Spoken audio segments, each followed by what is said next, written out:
পরিবেশ তৈরি হয়েছে। এখন জাতিকে ঐক্যবদ্ধ করে আগামী দিনে কোরআনের রাজ প্রতিষ্ঠায় আলেমদেরকে নেতৃত্ব দিতে হবে। যদি এই সুযোগ আমরা হেলাফেলা করি তাহলে আবার আলেমদেরকে ফাঁসির মঞ্চে ওরা নিয়ে যাবে।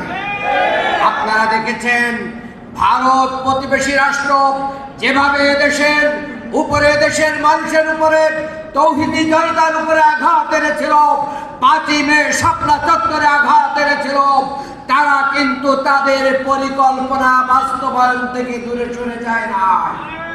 তারা অনেক বন্ধু সংগঠনকে আহ্বান করছে যে অন্তর্বর্তী সরকার চলে গেলে আমরা তোমাদের সাথে সুসম্পর্ক স্থাপন করব।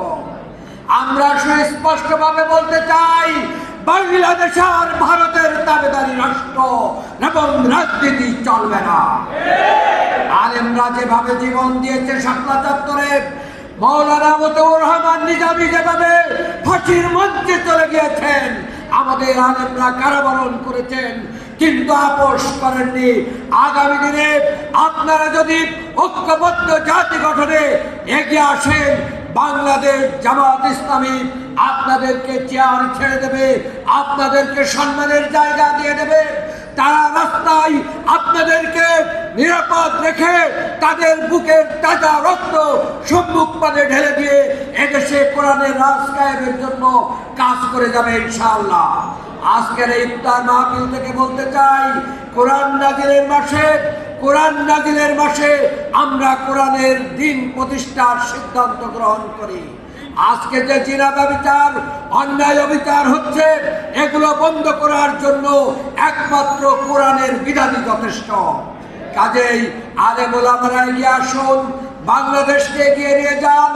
আলেমরা যদি নেতৃত্বে আসে, সেখানে দুর্নীতি থাকবে না, চাঁদাবাজি থাকবে না, জিনা থাকবে না, ব্যভিচার থাকবে না, অন্যায় থাকবে না, আদল এবং ইনসাফে করে যাবে। প্রতিটি জুমার মসজিদে যেভাবে বলা হয় ইন্নাল্লাহা ইয়ামুরু বিল আদলি ওয়াল ইহসান, সেই আদল এবং ইহসান কায়েমের জন্য আমরা শপথবদ্ধ হই। আজকের এই অনুষ্ঠান থেকে সকলকে ঐক্যবদ্ধ ভূমিকা রাখার আহ্বান জানিয়ে সকলের প্রতি আবারও কৃতজ্ঞতা প্রকাশ করে এখানে আসার জন্য অসংখ্য কৃতজ্ঞতা ধন্যবাদ জ্ঞাপন করে আজকের অনুষ্ঠানের এখানেই সমাপ্তি ঘোষণা করছি। বাংলাদেশ জিন্দাবাদ, বাংলাদেশ জামাত ইসলামী জিন্দাবাদ। সুবহানাকা আল্লাহুম্মা ওয়া বিহামদিকা আশহাদু আল্লা ইলাহা ইল্লা আনতা আস্তাগফিরুকা ওয়া আতুবু ইলাইক। সবাইকে ধন্যবাদ।